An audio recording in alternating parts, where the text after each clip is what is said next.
kepengurusan Landloper Klub Bandung.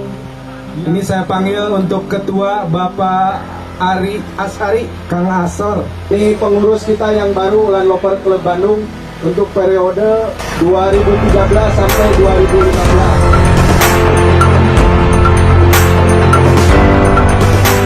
Merasa itu masuk tetap hidup. Kemudian kedepannya kelihatannya saya sangat optimis RSID akan lebih besar.